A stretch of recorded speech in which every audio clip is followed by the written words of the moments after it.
ఆచి చికెన్ మసాలా. లోపాలు లేకుండా కట్టలేని మీరు అమరావతిని కడతామంటే ఎట్ట నమ్మాలి? ఆ గడ్డల్లో అమర్చే క్రమంలో కొద్దిపాటి మిల్లీమీటర్ల ఆ గ్యాప్ ఉంది. అంటే ఒక దాంట్లో ప్రాపర్గా కూర్చోాల. పంజాగుట్ట ఫ్లైఓవర్ నిర్మాణంలో గామన్ ఇండియా వాళ్ళకి ఇచ్చిన ఫ్లైఓవర్ కుప్పగూలింది నిర్మాణంలో. ప్రాణ నష్టం చెయ్యాలి, ఆ ఫ్లైఓవర్ కోలాలి అని చెప్పని రాజశేఖర రెడ్డి సంకల్పించాడా? ఇప్పుడు జరిగింది కాబట్టి మీరు చేశారు మేము చేసాం అని అనలేం కదా. 2022 ఏప్రిల్లో ఈ మహానుభావుడు ఇరిగేషన్ శాఖ మంత్రిగా పదవి బాధ్యతలు చేపడితే 2022 ఆగస్టు 5వ తారీఖు పులిచింతల ప్రాజెక్టు గేటు కొట్టుకుపోయింది.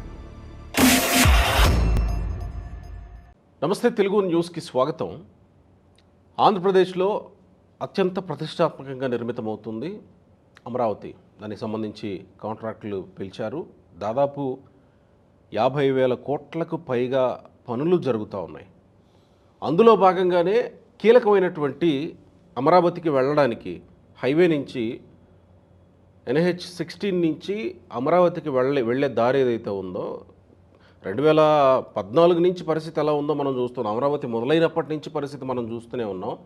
దానికి వెళ్లేందుకు వీలుగా బకింగ్హామ్ కాలువ మీద స్టీల్ బ్రిడ్జ్ నిర్మాణం జరుగుతుంది. ఈ స్టీల్ బ్రిడ్జ్ నిర్మాణం జరుగుతున్న క్రమంలో అక్కడ లోపం జరిగింది. బ్రిడ్జ్ వంగిపోయింది, ఒక పక్కకు వంగిపోయింది, కుంగిపోయింది అనేది అక్కడ ఉన్నటువంటి పరిస్థితి. దాన్నే నిన్న వైఎస్ఆర్సీపీ నేతలు వెళ్ళి పరిశీలించారు. అంబటి రాంబాబు, ఇంకా మల్లాది విష్ణు, ఇంకా కొంతమంది నేతలు అక్కడికి వెళ్ళి పరామర్శించారు. ఈ స్టీల్ బ్రిడ్జ్ నిర్మాణమే సక్రమంగా చేయలేని వాళ్ళు అమరావతిని లక్షల కోట్లతోటి నిర్మిస్తారంటే ఎలా నమ్మాలి? సమాధానం చెప్పండి చంద్రబాబు నాయుడు గారు అనేది అంబటి రాంబాబు, ఇంకా కీలకమైనటువంటి నేతలు, వైసీపీ నేతలు మాట్లాడుతూ వస్తున్నటువంటిది. ఎందుకు ఇలా జరగాల్సి వచ్చిందనేది ఎన్సీసీ కంపెనీ చెప్పాలి. దీనిని పర్యవేక్షిస్తున్న మంత్రి నారాయణ చెప్పాలి ఎందుకు స్టీల్ బ్రిడ్జ్ నిర్మాణంలో ఇలాంటి లోపాలు వచ్చాయని. అదే తెలుగుదేశం పార్టీకి, ప్రభుత్వంలో ఉన్నటువంటి తెలుగుదేశం పార్టీ ప్రతినిధిగా అఫ్సన్ రాయేష్ గారు మనతో ఉన్నారు, మన ఎదురుగా. నమస్కారం రాయేష్ గారు. నమస్కారం. ఇదే ప్రశ్న వైసీపీ నుంచి ఎదురవుతున్నది. స్టీల్ బ్రిడ్జ్ నిర్మాణంలో కేవలం ఒక వంతెన దాటేందుకు వేసేటువంటి నిర్మాణంలోనే ఇలాంటి లోపాలని సవరించలేని, లోపాలు లేకుండా కట్టలేని మీరు అమరావతిని కడతామంటే ఎట్ట నమ్మాలి అనేటువంటి ప్రతిపాదన ఇప్పుడు తీసుకొస్తున్నారు. ఏం సమాధానం చెప్తారు తెలుగుదేశం? ఈరోజు విమర్శలెక్కి పెట్టడానికి మేము పెట్టుపుట్టామన్నట్టుగా వ్యవహరిస్తున్న అంబటి రాంబాబు తీరు చూసిన తర్వాత కొంత వివరణ ఇవ్వాల్సిన బాధ్యత ప్రభుత్వ పరంగా మాకు కూడా ఉందనే ఉద్దేశంతో నేను ఈ వివరణ ఇస్తా ఉన్నా. మీరు ప్రస్తావించినట్టుగానే మొత్తం రాజధాని పనుల నిర్మాణాలకు సంబంధించి 61,000 కోట్ల రూపాయల టెండర్లు పిలవడం జరిగింది. 61,000 కోట్ల రూపాయల పనులు జరుగుతూ ఉన్నాయి. ఆ 61,000 కోట్ల రూపాయల్లో ప్రస్తుతం మనం మాట్లాడుకుంటున్న ఈ స్టీల్ బ్రిడ్జి నిర్మాణం కోసం ఖర్చు పెడుతున్నది 68 కోట్ల రూపాయలు. అంటే సుమారుగా 0.01%, 0.01% ఆఫ్ ది టోటల్ బడ్జెట్. అయితే 0.01% అయిన మాత్రాన బాధ్యతగా మీరు పర్యవేక్షించడం అవసరం లేదా అంటే, బాధ్యతగా పర్యవేక్షిస్తున్నారు కాబట్టే అక్కడ సాంకేతికంగా ఆ గడ్డర్ల అమరికలో కొద్దిపాటి లోపం ఉంది అని గమనించారు కాబట్టే స్లాబ్ ప్రక్రియని ఆపివేసి ఆ గడ్డర్లని సరైన క్రమంలో అమర్చే పనులు నిర్వహిస్తూ ఉన్నారు అక్కడ.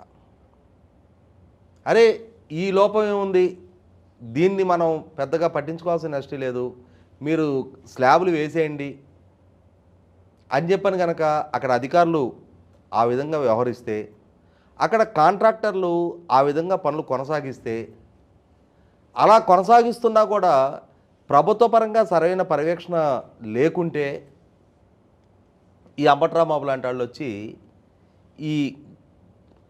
ఈ విధంగా ప్రభుత్వాన్ని విమర్శించారంటే అర్థం ఉంది.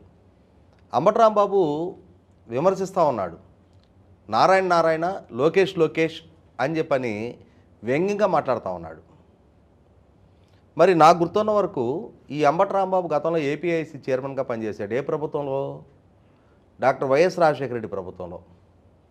ఆ వైఎస్ రాజశేఖర రెడ్డి ప్రభుత్వంలో మరి మనకందరికీ తెలుసు, మన సమీపంలోనే పంజాగుట్ట ఫ్లైఓవర్ నిర్మాణంలో గామన్ ఇండియా వాళ్ళకి ఇచ్చిన ఫ్లైఓవర్ కుప్పగూలింది నిర్మాణంలో. ఈ రాజశేఖర రెడ్డి ముఖ్యమంత్రిగా ఉండగా ప్రాణ నష్టం కూడా జరిగింది. అవును, ప్రాణ నష్టం చెయ్యాలి, ఆ ఫ్లైఓవర్ కోలాలి అని చెప్పని రాజశేఖర రెడ్డి సంకల్పించాడా? సంకల్పించలా.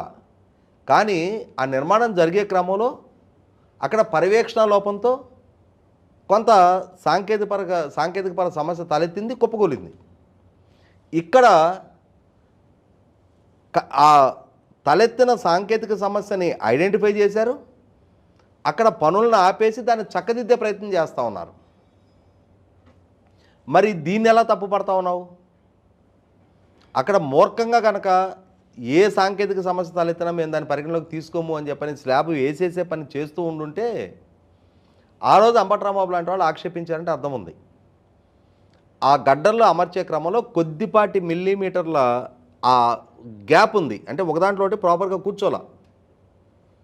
దాన్ని మళ్ళీ ఆ గడ్డలన్నీ సరిచేసి ప్రాపర్గా కూర్చోబెట్టి అప్పుడు స్లాబ్ వేసే కార్యక్రమం చేస్తారు.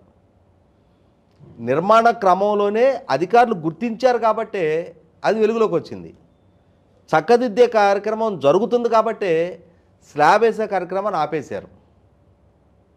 తర్వాత ఈ నారాయణ అని చెప్పని వ్యంగ్యంగా మాట్లాడుతున్న అంబట్రాంబాబు, నేను ఇందాక నా ఇంట్రోలో మాట్లాడిన నిన్నటి మా గతం, ఇతని రాష్ట్రానికి ఇరిగేషన్ శాఖ మంత్రిగా వ్యవహరించాడు. 2022 ఏప్రిల్లో ఈ మహానుభావుడు ఇరిగేషన్ శాఖ మంత్రిగా పదవి బాధ్యతలు చేపడితే 2022 ఆగస్టు 5వ తారీఖు పులిచింతల ప్రాజెక్టు గేటు కొట్టుకుపోయింది. ఈ మహానుభావుడే ఇరిగేషన్ శాఖ మంత్రి, ప్రాజెక్టు గేట్లు కొట్టుకుపోవటం మీరు ఎప్పుడైనా విన్నారా అంతకుముందు? మరి ఈ మహానుభావుడు ఇరిగేషన్ శాఖ మంత్రిగా కొనసాగుతుండగానే అదే నెలలో 26వ తారీఖు రోజున గొళ్ళకమ్మ ప్రాజెక్టు గేట్లు కొట్టుకుపోయినాయి. మరి రాంబాబు అని చెప్పని ఆ రోజు రాష్ట్రం మొత్తుకుంది, ఎక్కడున్నావయ్యా నువ్వు అని చెప్పని. నువ్వేమన్నావు? నేను ఇరిగేషన్ రంగ నిపుణుని కాదు, టీఎంసీకి క్యూసెక్కి నాకు పెద్ద తేడా తెలీదు, పోలవరం డయాఫ్రామ్ వాళ్ళు ఎందుకు కొట్టుకుపోయిందో కూడా నేను ఇప్పుడు అర్థం చేసుకుంటున్నా, ఎప్పటికి నిర్మాణం చేయగలుగుతామో కూడా నేను ఇప్పుడు చెప్పలేను. అది చాలా కాంప్లికేటెడ్ సబ్జెక్ట్. ఈ దద్దమ్మ కబుర్లు చెప్పిన అంబట్రాంబాబు, నీకు అవగాహన లేని శాఖ అయి ఉన్నప్పుడు, అవగాహన రాహిత్యంతో నువ్వు ఆ శాఖ నిర్మాణం చేస్తూ ఉన్నప్పుడు సమర్థులకు ఇంకొకరికి అవకాశం ఇచ్చి నువ్వు పక్కకు తప్పుకొని ఉండాల్సింది. అంటే రాజ్యాంగం మీద ఏమని ప్రమాణ స్వీకారం చేసావు? భయము, పక్షపాతము, రాగద్వేషాలకు అతీతంగా పరిపాలన చేస్తానని చెప్పని రాజ్యాంగం మీద ప్రమాణ స్వీకారం చేసావు. ఆ సబ్జెక్టే నీకు తెలియనప్పుడు, ఆ సబ్జెక్టు మీద అవగాహన లేనప్పుడు, వేల కోట్ల రూపాయల ప్రజాధనంతో నిర్మాణం చేస్తున్న ప్రాజెక్టుల భవిష్యత్తు అగమగోచరంగా మారుతూ ఉన్నప్పుడు ఎందుకు కొనసాగావు ఆ శాఖలో?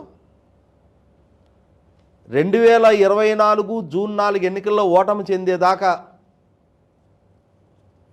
సూరికి వేలాడే గబ్బినంలాగా ఆ పదవిలోనే కొనసాగావు కదా నువ్వు. మరి నీ ముందు నీ నాయకుడి ప్రభుత్వంలో 2021 నవంబర్ 19 అత్యధిక వర్షపాతం నమోదు కాబోతుంది అని చెప్పని వాతావరణ శాఖ నుంచి ప్రభుత్వానికి అలర్ట్ ఉంది. అంతటి వర్షపాతం వస్తే ఏ ప్రాజెక్టు క్యాచ్మెంట్లో ఎంతటి వరద రావడానికి ఆస్కారం ఉంది అనేది కేంద్ర జలవనరుల శాఖ నుంచి అలర్ట్లు ఉన్నాయి. ఉన్నా కూడా మీ నాయకుడు, నీ ముందు ఇరిగేషన్ శాఖ మంత్రి ఏసు రూముల్లో నిద్రపోతా ఉన్న పర్యవసానం. ఇంకా కొంచెం పరుషమైన పదజాలం వాడాల్సింది. అతనంతటి సంస్కారహీనంగా మాట్లాడదలుచుకోక కొంచెం సంస్కారంగా మాట్లాడుతున్నా. ఎప్పుడైనా ఒక ప్రాజెక్టు కొట్టుకోవటం విన్నాం మనం? 2021 నవంబర్ 19 వీళ్ళ నిర్వాహక పర్యవసానం అన్నమయ్య ప్రాజెక్టు కొట్టుకుపోయింది, పుంచ ప్రాజెక్టు కొట్టుకుపోయినాయి, 46 విలువైన ప్రాణాలు పోయినాయి, 6 గ్రామాలు తుడిచిపెట్టుకుపోయినాయి. నాడు గామన్ ఫ్లైఓవర్ కూల్చి నాడు గామన్ ఇండియా వాళ్ళ ద్వారా పంజాగొట్ట ఫ్లైఓవర్ కూలిపోవటం దగ్గర నుంచి మీ మహానాయకుడని మీరు చెప్పుకునే ఆ నాయకుడి పాలనా హయాంలో జంజావతి రబ్బర్ డ్యామ్ కొట్టుకుపోయింది. అది ప్రజాధనం కాదా? ఆ డ్యామ్ కొట్టుకుపోవటం వల్ల నష్టం జరిగింది ప్రజలకు కాదా? అసలు ప్రజాధన నష్టం గురించి, దుర్వినియోగం గురించి మాట్లాడే నైతికత మీకుందా? సుప్రీంకోర్టు తీర్పుని ఉల్లంఘించి ప్రభుత్వ భవనాలకి పార్టీ రంగులు వేయకూడదు అని చెప్పని సుప్రీంకోర్టు తీర్పులు ఉన్నా దాన్ని ధిక్కరించి 1300 కోట్ల రూపాయలు పెట్టి సుప్రీంకోర్టు ప్రభుత్వ భవనాలకు మీ పార్టీ రంగులేసిన పర్యవసానం మళ్ళీ తిరిగి సుప్రీంకోర్టు తీర్పుతోటి ఆ రంగులు మార్చడానికి 8,000 కోట్ల రూపాయలు ఖర్చు పెట్టారు మీరు. ప్రజాధనం నష్టం అంటే దాన్ని అంటారు మిస్టర్ రాంబాబు. కోట్ల రూపాయలతో నిర్మాణం చేసిన ప్రజావేదికని కూల్చివేయించింది మీ నాయకుడు, దాన్ని ప్రజాధనానికి నష్టం అంటారు. పోలవరం గైడ్ బండ్ కూడా కొట్టుకుపోయింది కదా. ఒక గైడ్ బండే కాదు, పోలవరం ప్రాజెక్ట్ అథారిటీ, కేంద్ర జలశక్తి శాఖ పదే పదే మొత్తుకుంటున్నా టెండర్ రద్దు చేయొద్దు అని చెప్పని లేఖల మీద లేఖలు రాసిన మూర్ఖంగా ఒంటెద్దు పోకడతో పోలవరం ప్రాజెక్టు పనుల్ని స్తంభింపజేసిన పర్యవసానం 2020 సంవత్సరంలో పూర్తి కావాల్సిన పోలవరం ప్రాజెక్టు 2027 వరకు, అంటే దాని జెస్టేషను 7 సంవత్సరాలు లేట్ అయింది. నాడు నిర్మాణం చేసిన డయాఫ్రామ్ వాళ్ళు మళ్ళీ నేడు 990 కోట్ల రూపాయలతో తిరిగి నిర్మాణం చేయాల్సి వచ్చింది. ప్రాజెక్టు ప్రైస్ ఎస్కలేషన్ 4,500 కోట్ల అదనంగా భారం పడింది. 2019కి నాటికి 41,000 కోట్లతో సంకల్పించిన రాజధాని నిర్మాణ పనులు జగన్మోహన్ రెడ్డి మూర్ఖపు నిర్ణయ పర్యవసానం మళ్ళీ తిరిగి వాళ్ళు పునఃప్రారంభించేటప్పటికి ప్రైస్ ఎస్కలేషన్తో 61,000 కోట్ల రూపాయలకి అదనపు భారం రాష్ట్రం మీద పడింది. కేంద్ర ప్రభుత్వం పదే పదే లేఖల మీద లేఖలు రాసింది, పవర్ పర్చేసింగ్ అగ్రిమెంట్ల రద్దు మూర్ఖపు నిర్ణయం, దేశీయంగా అంతర్జాతీయంగా పెట్టుబడిదారుల మీద తీవ్ర ప్రభావం చూపుద్ది అని చెప్పినా వినకుండా మూర్ఖంగా పవర్ పర్చేసింగ్ అగ్రిమెంట్ రద్దు చేసిన పర్యవసానం అంతిమంగా సుప్రీంకోర్టు తీర్పుతో ఒక్క యూనిట్ కరెంటు తీసుకోకుండా 9,000 కోట్ల రూపాయలు ఆ సంస్థలకి ప్రభుత్వం చెల్లించింది. ఆ భారాన్ని ప్రజల మీద ట్రూ అప్ ఛార్జీల పేరిట వసూలు చేసింది మీ నాయకుడు, మీ ప్రభుత్వం. మీకు ఇవాళ ప్రజాధనం గురించి మాట్లాడే నైతికత ఉందా? అంటే వాళ్ళు చేశారు కాబట్టి, ఇప్పుడు జరిగింది కాబట్టి మీరు చేశారు మేము చేసాం అని అనలేం కదా. ఇక్కడ నేనేమంటానంటే ఇక్కడ లేలే మీ ప్రస్తావన కూడా తప్పు. నేను అంటుంది నిర్మాణ క్రమంలో ఒక చిన్న సాంకేతిక సమస్య తలెత్తినప్పుడు దాన్ని ఇంజనీర్లు చక్కదిద్దుతా ఉన్నారు. అదే నేను కూడా అంటుంది, చక్కదిద్దుతున్నప్పుడు ఇప్పుడు మీరు ఒక ఇల్లు కట్టుకుంటా ఉన్నారు, ఇల్లు కట్టుకునే క్రమంలో ఎక్కడో ఆ మేస్త్రి అమర్చిన సెంట్రింగ్లోనో ఎక్కడో ఒక చిన్న సాంకేతిక సమస్య తలెత్తింది. స్లాబ్ వేయకముందే దాన్ని చూసి అదే మేస్త్రి దాన్ని చక్కదిద్దుతా ఉన్నప్పుడు నువ్వెట్లా మేస్త్రి అని చెప్పని ఎలా అనగలుగుతారు మీరు? రైట్. ఇప్పుడు ఒక చిన్న సాంకేతిక సమస్య తలెత్తింది, పని ఆపేసి దాన్ని చక్కదిద్దుతున్నారు కదా. కాంక్రీట్ వేయలే, ఇంకా కాంక్రీట్ వేయలేదు కదా. నేను ఇందాక నుంచి చెప్తుంది అదే. వీళ్ళలాగా మూర్ఖపు ఒంటెద్దు పోక నిర్ణయాలు చేయలేదు కదా అక్కడ. మొత్తం 61,000 కోట్ల రూపాయల పనులు జరుగుతూ ఉన్నప్పుడు ఈ 68 కోట్లు కూడా ప్రజాధనమే. ఈ బ్రిడ్జి కూడా సేఫ్గా సెక్యూర్డ్గా ఫుల్ స్టాండర్డ్ తోటి నిర్మాణం జరగాల్సిందే.